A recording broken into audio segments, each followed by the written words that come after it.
Welcome to the MOOCs course Transport Phenomena of Non-Newtonian Fluids. The title of today's lecture is Liquid Solid Fluidization by Power Law Liquids. We will have a comparison of a packed bed when the flow is downward and upward, then we enter into the fluidized bed conditions. In the downward flow through packed beds of particles, no relative movement occurs between the particles except in the case of a unstable initial packing. If the initial packing is not properly stable, have not been properly vibrated and shaken before the packing, then that means the initial packing is unstable. So, under such conditions there will not be any relative movement of the particles if the flow is downward. When there is no relative movement of particles, what does it mean? It means that the particle is stable. It is like a fixed bed. It is like a packed bed. So, for the packed beds, we have seen frictional pressure drop equations both under the streamline conditions as well as the turbulent conditions. So, what we understand from there, for Newtonian fluids, delta P is directly proportional to Q volumetric flow rate. But for shear thinning fluids, delta P is proportional to the Q to the power of less than 1. This you can get whatever the frictional pressure drop equation that we got, F is equals to some alpha constant by Re prime or Re star plus beta constant. So, that you expand and then you write in terms of pressure drop versus volumetric flow rate. Then what you can understand, pressure drop is proportional to the Q to the power of less than 1 if it is a shear thinning fluid. If it is a shear thickening fluid, pressure drop is proportional to the Q to the power of greater than 1.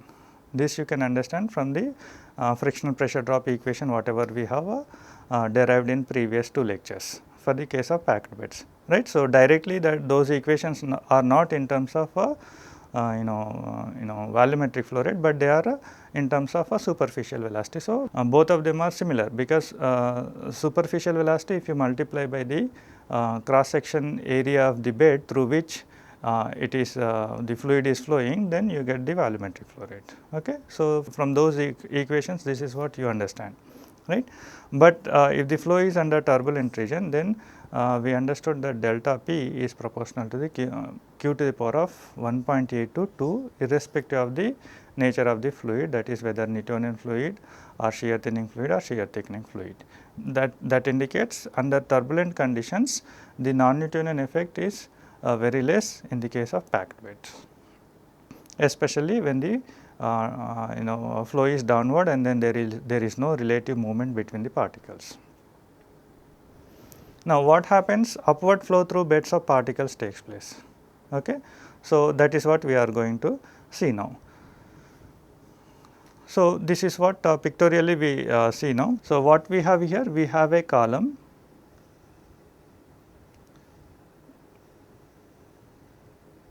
right. At the bottom there is a perforated plate and then particles have been poured to some extent to some portion of the column onto this perforated plate, right. So, the perforated plate perforation is such a way that it is the perforation is size of the perforation is smaller than the particle size. So, that the particle should not fall down or fall down through the perforation of the plate. Why the perforation is required? Because we have to allow a fluid to enter for the required momentum, heat or mass transfer or reaction whatever is occurring, right, for this reason. So, now these different pictures are shown here, have been shown here. So, this is with increasing the velocity, right. So, now the top of the packing is not covered or constrained by another perforated plate. Okay.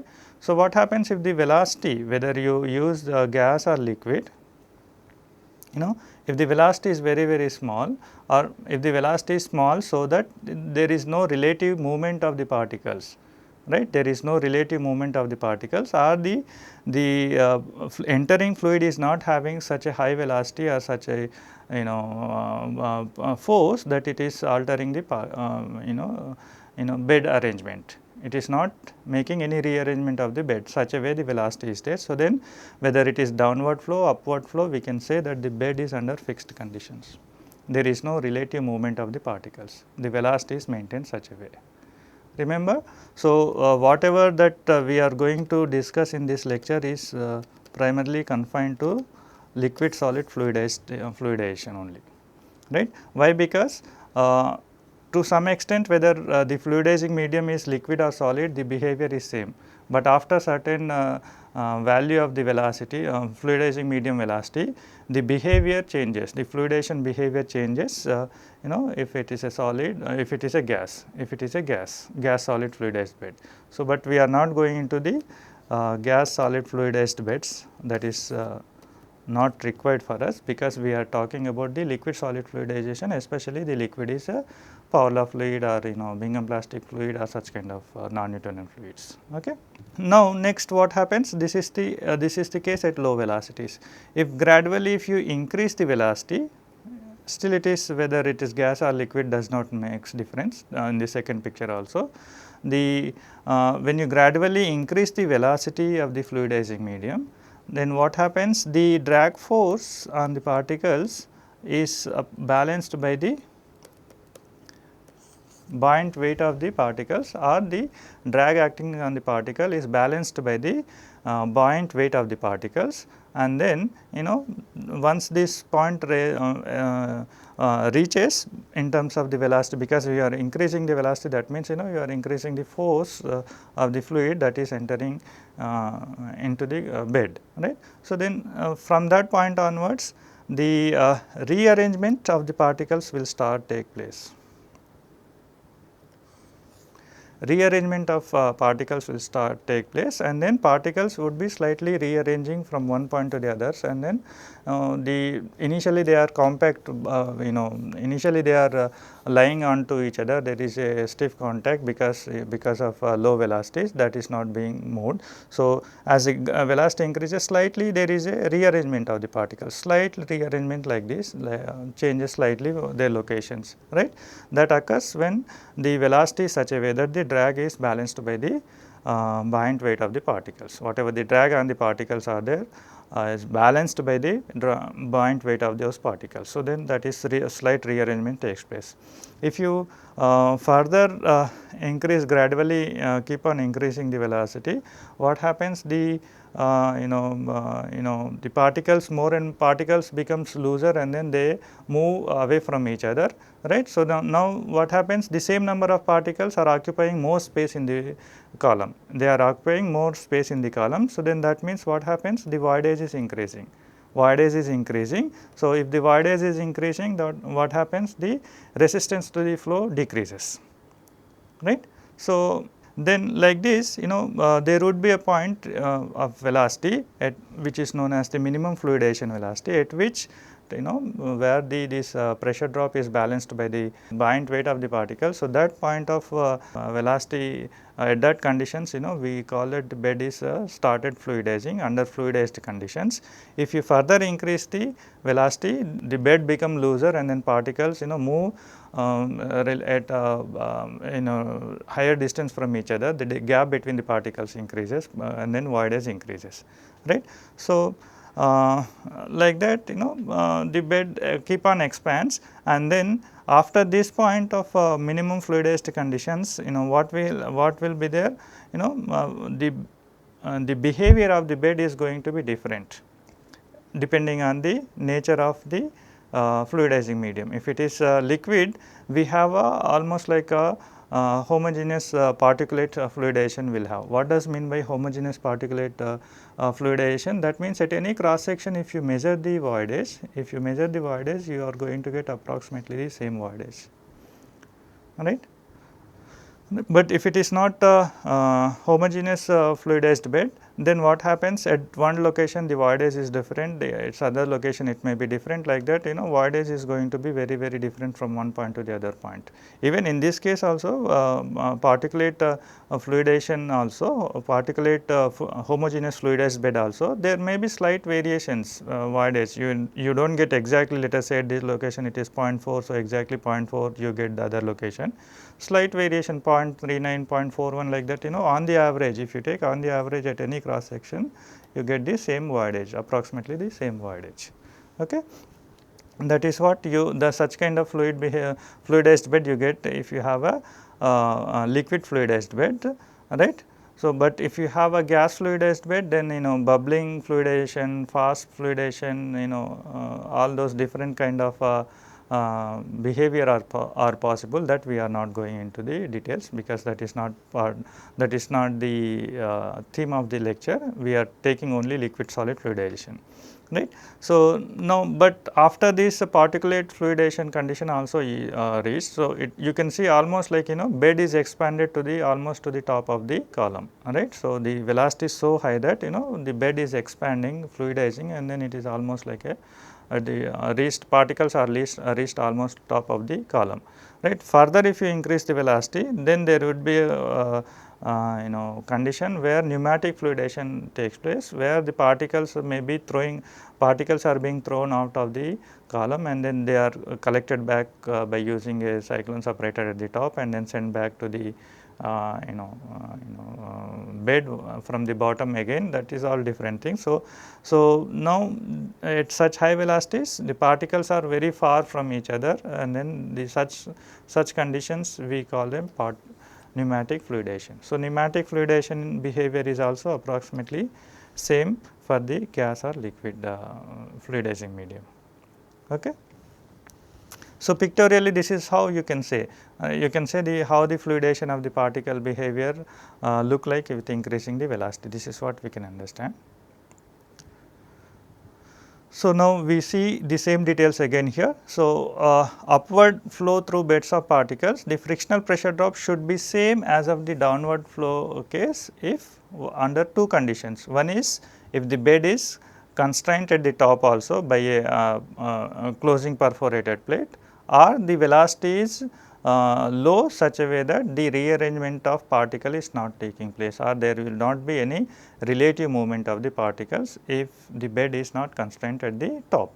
These two conditions, under two conditions we have whether upward flow or downward flow, the frictional pressure drop is going to be same. Okay. Then by gradually increasing the flow rate, point at which drag on particles becomes equal to their buoyant weight, particles rearrangement should occur within the bed as I shown pictorially, and then expands in order to offer less resistance to flow, because the rearrangement is taking place. Now particles are having more space to occupy, so they are slightly away from each other. So then obviously the voidage is going to be higher than the initial voidage. So if the voidage is higher, so then it will be offering the less resistance.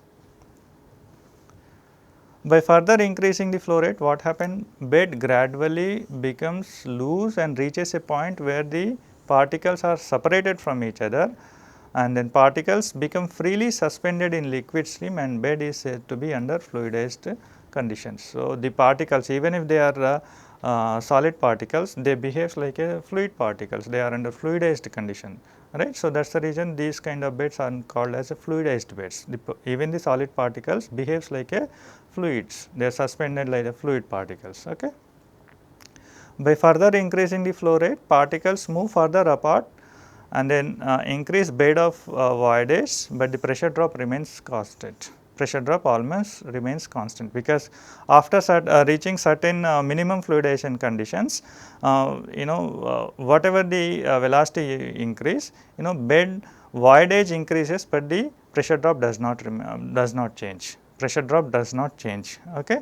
So the change in pressure drop, whatever is there with increasing the pressure drop with increasing the flow rate or superficial velocity is there, that is there only for the case of a fixed bed, or the conditions such a way that there is no relative movement of the particles, even if it is not fixed bed, if it is not constrained at the top.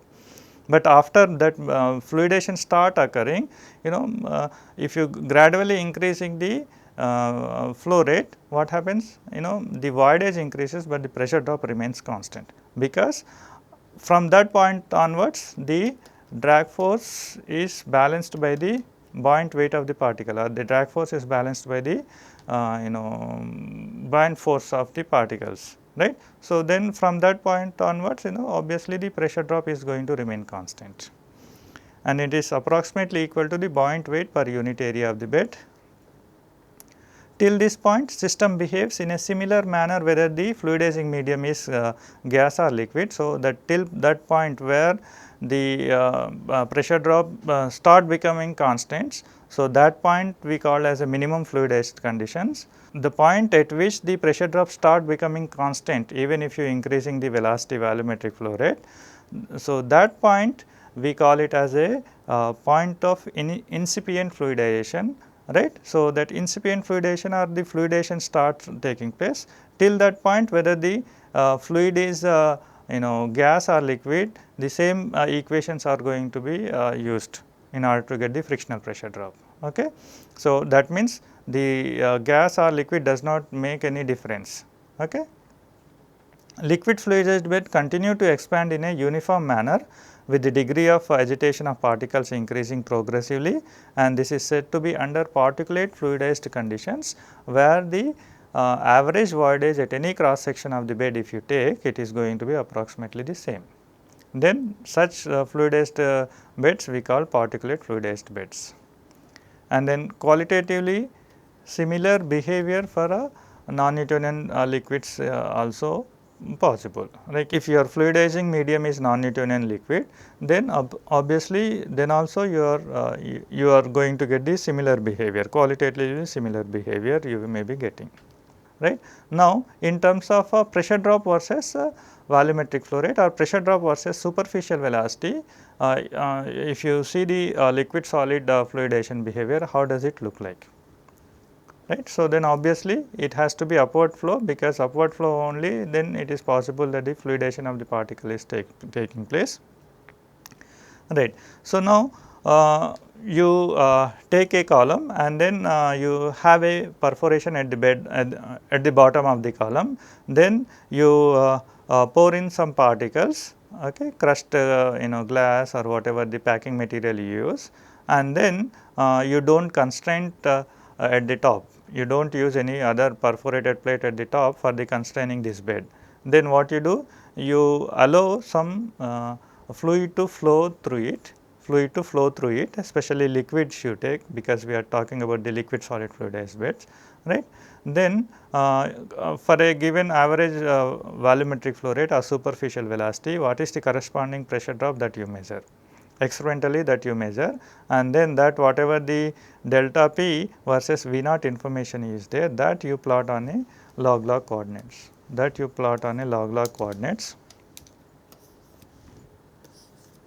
Then how do you what kind of cost you expect is this one. So, initially when the velocity is low, when gradually velocity is increasing, the pressure drop increases.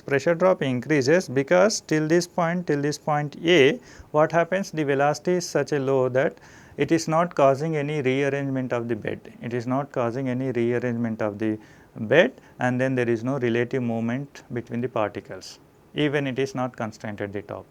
But if you further increase the velocity, what happens, the slope of this curve gradually diminishes and then reaches a point B at which the pressure drop is maximum, right.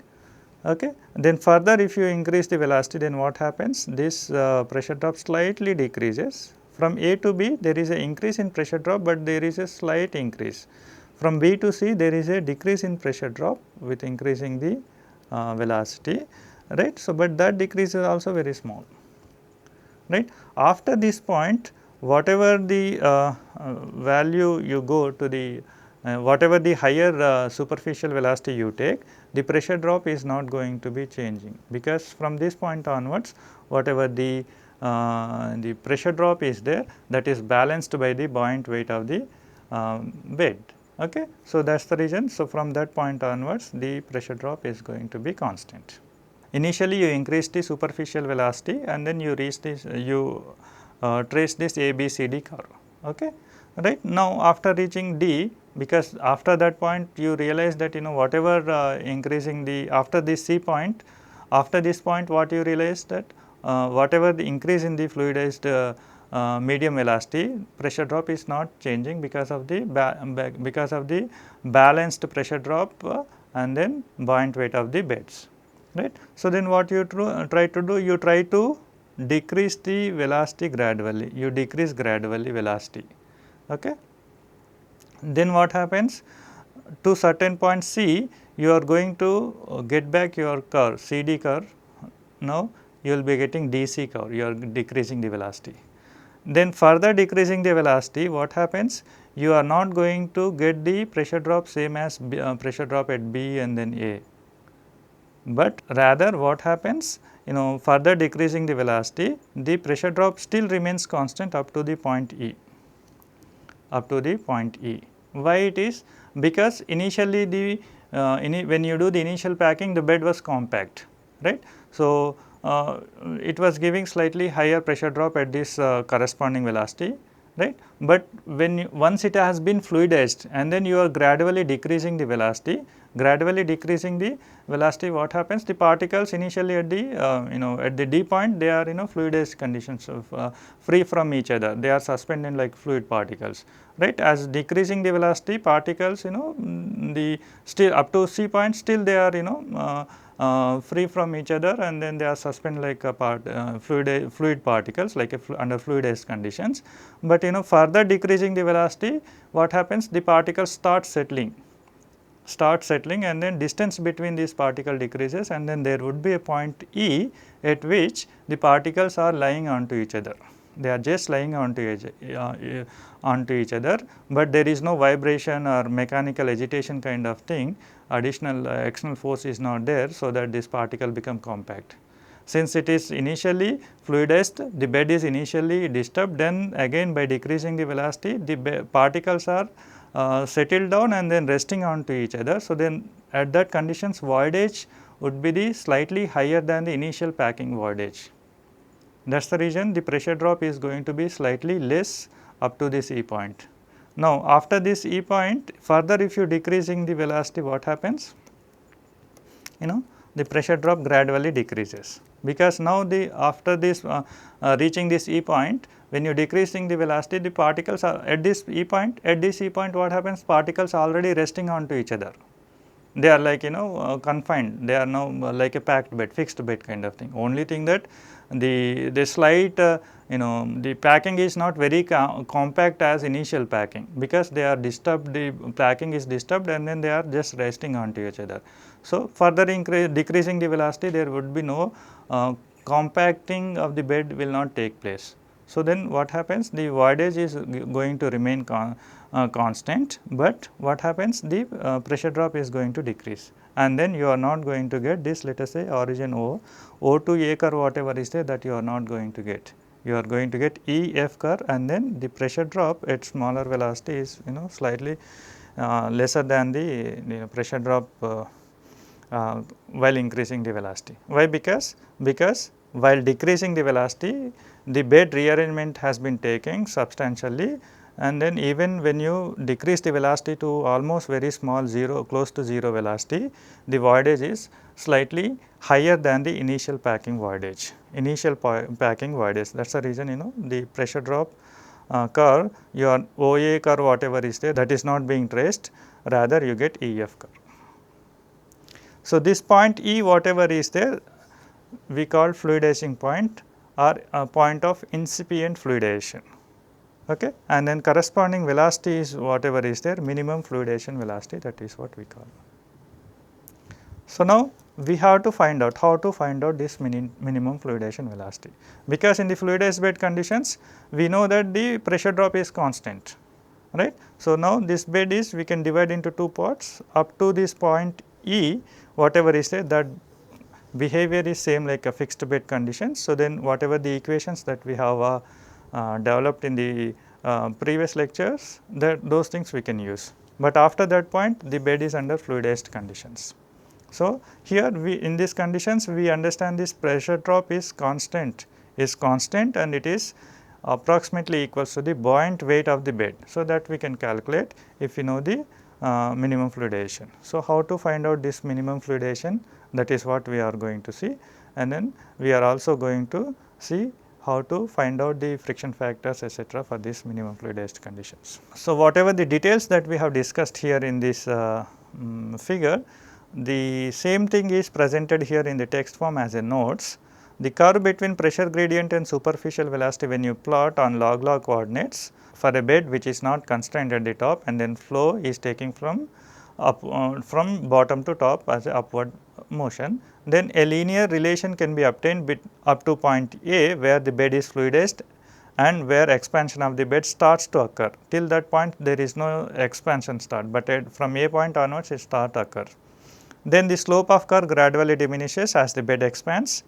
As liquid velocity is gradually increased, the pressure drop passes through maximum value at point B, then falls slightly up to point C, and then eventually attains a nearly constant value independent of the liquid velocity, and follows CD line. Then if velocity of liquid is reduced again, bed contracts until it reaches the condition where the particles are just resting in contact with another up to point E. At point E, it has the maximum stable voidage for a fixed bed conditions. This voidage whatever is there, that is maximum for a fixed bed condition, and then minimum for a fluidized bed condition. Okay. Further, if you increase the velocity, you can increase the voidage, right. But this voidage at the point E whatever is there, that is the maximum for the fixed bed and then minimum for the fluidized bed, right.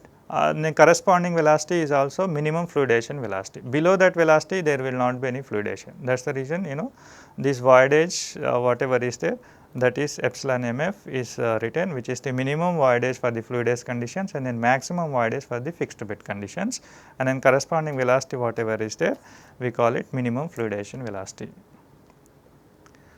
Up to this point E, no further changes in the voidage of the bed occurs as the velocity is reduced, provided it is not shaken or vibrated.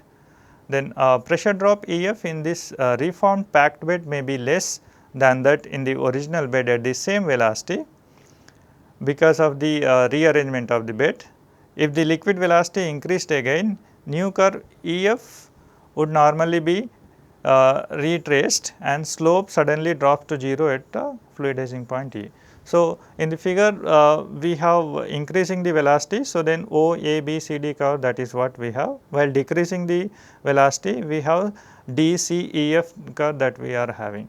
So, now again if you increase the velocity to see how the fluidization will take place. So, then under such conditions we are going to get this E, F and then C, D curve rather than O, A, B, C, D curve. Okay. So, once the bed is disturbed, you are not going to get the same OA, AB, CD curve, whatever the figure that log of pressure drop versus log of fluidization velocity that we have drawn. Okay. Once bed is disturbed, you are not going to get the same OA curve again. Okay. You are going to get EF curve only. In an idealized fluidized bed, pressure drop corresponding to ECD line is equal to the buoyant weight of the bed per unit area, but in praxis obviously in reality small deviations from this value may be observed due to several reasons like channeling, interlocking of the particles, wall effects, etc. Point B is situated above the CD because frictional pressure, frictional forces between the particles must be overcome before the rearrangement of particles can occur. So, one example, we take a CMC solution 0.9 and then it is passed through a bed of 3.57 mm glass spheres, and then packing has been done in 100 mm diameter column. Then the experiments have been carried out, whatever the minus delta P versus V naught information is there, that has been plotted on a log scale. So, that now you can see the points are slightly scattered, right. But what you can see here, you can see whatever the details that we have seen in the theoretical thing that we are getting back here. While decreasing this, there is a slight change here. So, the dotted one is increasing one, the solid one is decreasing the velocity. So, even not only the nature of the curve, even that whatever A, B, C, D and then D, E, F curve are there. So, that also we can clearly see here. So, velocity corresponding to incipient fluidization point can be calculated by equating the pressure drop across the bed to its buoyant weight per unit area. So, voidage at the onset of fluidation should be correspond to the maximum value attainable in the fixed bed, but minimum value in the case of fluidized bed. Thus, fluidized bed's total frictional force in particles must be equal to the buoyant weight of the bed. So, let us say frictional force whatever is there. So, minus delta P multiplied by, say, let us say cross section area is S naught, then the volume of the fluid that has been replaced is rho s minus rho, right. If you wanted to know the mass of the fluid that has been replaced by the particle movement, so it has to be multiplied by the volume of the bed, so L S naught. But in the case of packed bed, what we have only 1 minus epsilon fraction of the solid particles, not the entire column is filled by the particles. So, void space is epsilon is there. So, 1 minus epsilon is the fraction of the particles that are present, and then so this gives the mass of the particles, right, and then multiplied by g. So, that gives this entire expression will give you the band force of the bed, of the entire bed. Okay. We are not talking about one particle for the entire bed, because we are multiplying by this 1 minus epsilon, right. So, now this S naught is cancelled out. So, minus delta P is rho s minus rho 1 minus epsilon L g, that is what we get, right. So, this is the constant pressure drop in the case of fluidized bed. That means, in the case of fluidized bed, if you wanted to know what is the constant pressure drop, so only thing that you need to know what is the voidage, that is it. And because fluid density, particle density are known, rho s rho s are known, rho s is the particle density and then rho is the fluid density, those things are known, g is known, the height of the packing fluidized height is known. So, only thing that you need to know is epsilon. Once it is known, you can know what is that constant pressure drop. Okay. So, there may be some discrepancies obviously between the observed and calculated minimum fluidation velocities, because the same reasons are there for minus delta P versus V naught curves also. These are channeling, wall effects, agglomeration of small particles, and then interlocking of particles if the particles are having like needle like shape, etc. Then for streamline of flow of power law fluid through a fixed bed of spherical particles, relation between the liquid velocity, bed voidage and pressure drop we have already calculated in the previous lecture, and then that is given by this expression, right. So, in this expression, in place of minus delta P, if you substitute rho s minus rho L 1 minus epsilon g, then you can get whatever the velocity V naught at which the fluidation is taking place. So, here in this equation R e star, this is also we have derived in previous lectures. So, now equation number 6 is this one, and then 7 to 8, what does it mean by, now you are trying to find out V naught actually at the minimum fluidized conditions, or the flow is under streamline conditions, but still the fluidation is taking place.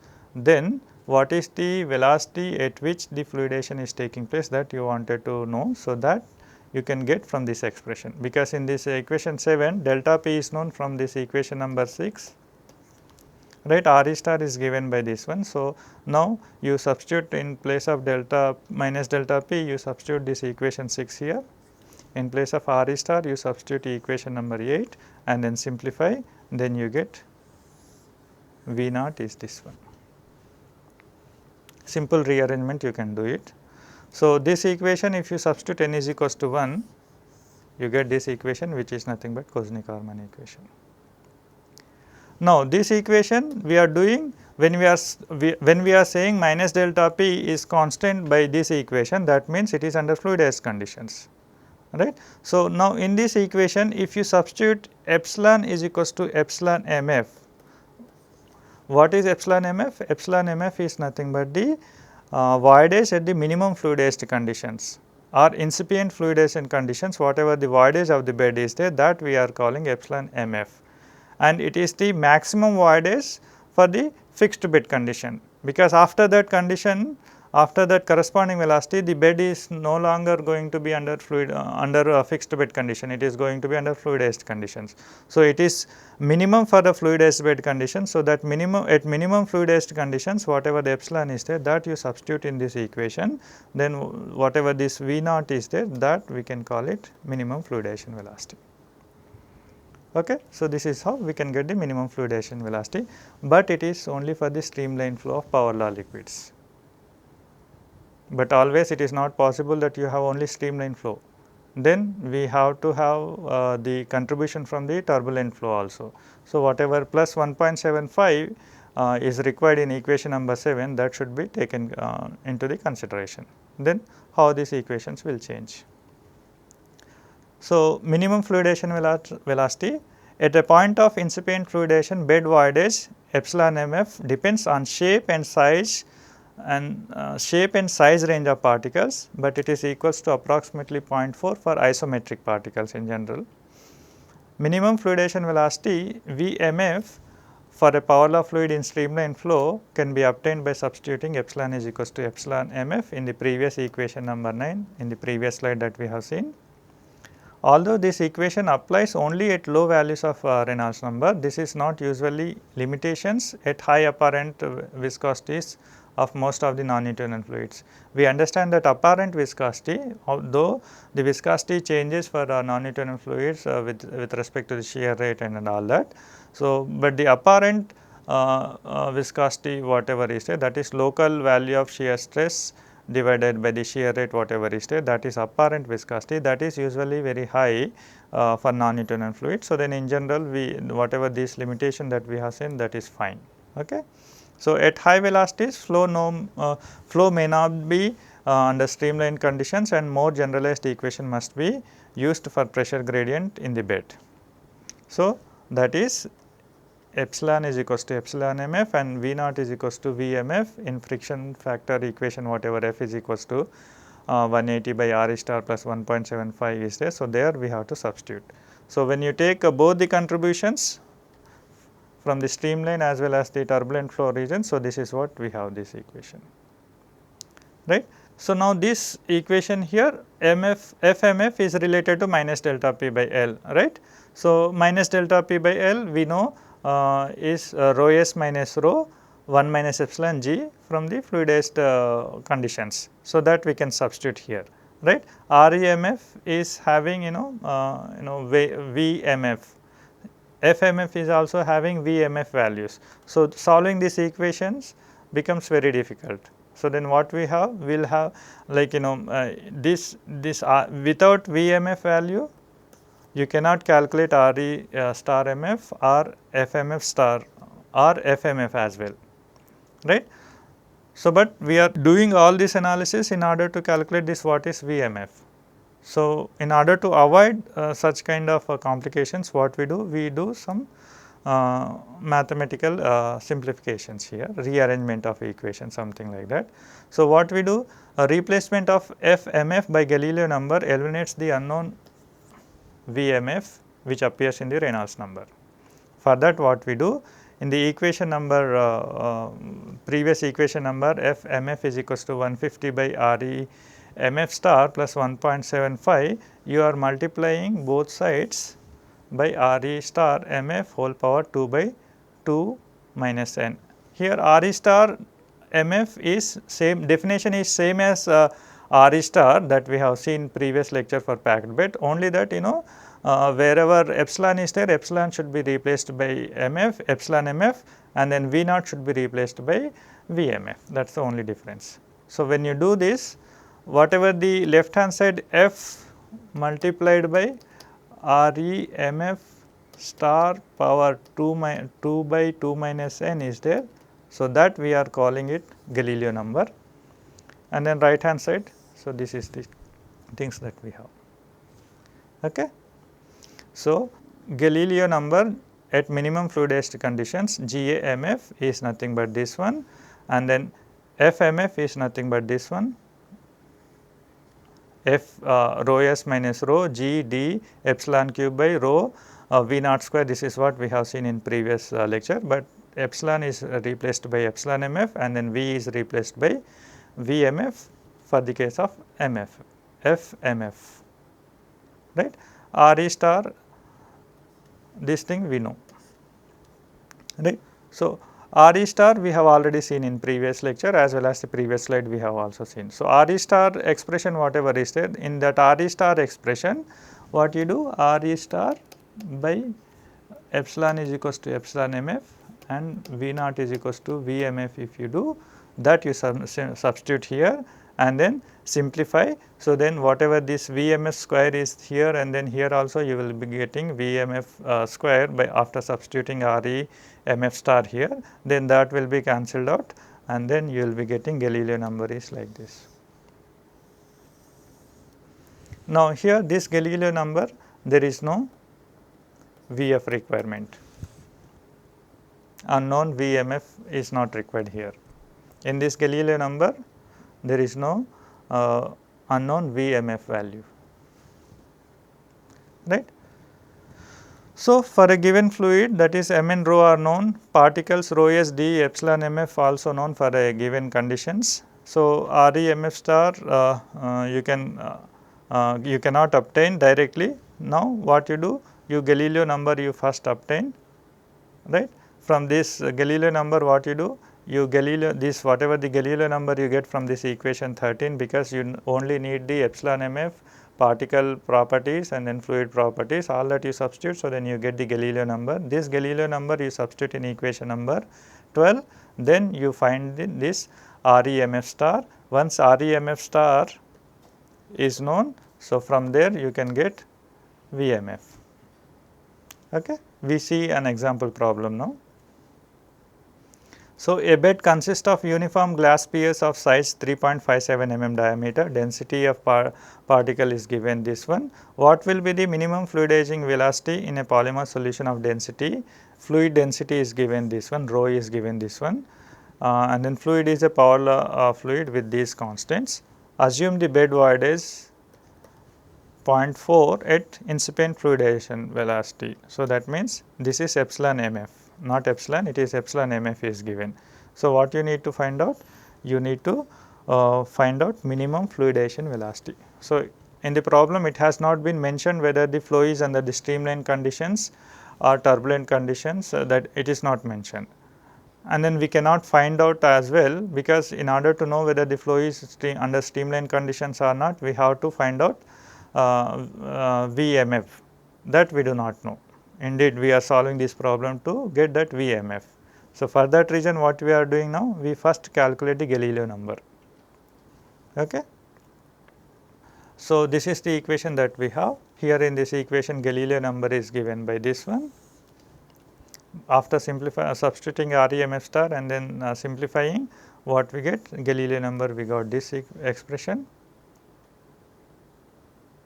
Now, here in this equation when you substitute all these numbers, so then you get Galileo number is 83.2. This 83.2 you substitute here and then solve this equation for REMF star. When you do that one, you get REMF star is equals to 0.25, that is the flow under streamline conditions only. And then once REMF star is known, then this is the REMF star. So, then here everything is known except VMF. So, then you can get the VMF and then that comes out to be 2.36 mm per second. Straightforward, simple. Only thing this equations slightly difficult to solve directly. So, then you have to do trial and error approach. Okay. Now, before ending today's class, what we see a few details of dispersion in fluidized beds, and then we wind up the discussion on the flow through multiple particle system. So, discussion presented on dispersion in packed bed is also relevant to the fluidized beds in general, including that differential equation for the dispersion in packed beds and all that, but only one experimental study reported by these people. They have measured DL by introducing a fluorescence dye into beds of glass and of aluminum spheres fluidized by CMC solutions of limited n values, and they found that whatever this correlation Pe is equals to 0.2 plus 0.011 Re1 power 0.48 is there, the same equation can be used with a slight modification where this Peclet number is multiplied by a parameter chi naught, that is chi naught Pe is equals to 0.2 plus 0.011 Re1 power 0.48 should be the equations for the dispersion in fluidized bed according to these people. What is this chi naught? It is ratio between V naught to Vmf to the power of 2 minus n. If it is 1, then obviously it is packed bed conditions. And then whatever this Re1 is there, that is based on the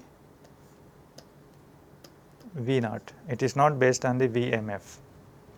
Okay.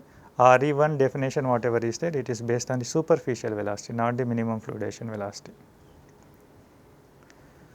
So, liquid solid mass transfer in fluidized beds, here also very limited studies are available. Kumar and Upadhyay measured rates of dissolution of spheres and cylindrical benzoic acid pellets in a fluidized bed by CMC solution of only n value 0.85. Then they measured the mass transfer coefficients on the basis of plug flow model from measured rate of weight loss of the particles using log mean value of concentration driving force at inlet and outlet of the bed. So, under such conditions they measured the mass transfer coefficients and they found whatever their packed bed correlation is there. So, this is the correlation they have developed for the packed bed, mass transfer in packed bed conditions. The same correlation may be used, same correlation may be used without any problem, but however this over predicts at low Re. Huang et al. Measured concentration with fluidized beds of cylindrical pellets of benzoic acid for a number of CMC solutions n is equals to 0.63 to 0.92, and then they measured longitudinal concentration profile by combining plug flow model with axial dispersion, and they found this equation whatever is there is they have used this equation to calculate dl together with experimentally determined concentration profiles, and then mass transfer coefficients were evaluated in terms of Re prime between 0.01 to 600 and Schmidt numbers varying, and they proposed this correlation. So, all these correlation Kumar and Upadhyay or Huang et al. Whatever are there. So, all these studies are experimental studies and then their experimental results are there, they are empirically correlated, and then these are the results. In this equation effective viscosity is required for defining the Reynolds number. So, they have used this expression, okay. And then Re prime they have used rho V naught d by mu effective 1 minus epsilon. Here also Re prime is defined based on the superficial velocity, not the minimum fluidization velocity, and then whatever Jm is there, that is given by Kc by V naught Schmidt power 2 by 3. References: the entire lecture is prepared from this excellent book by Chabra and Richardson, which is a very excellent book especially for non-Newtonian flow and applied rheology. Other reference books are provided here. Thank you.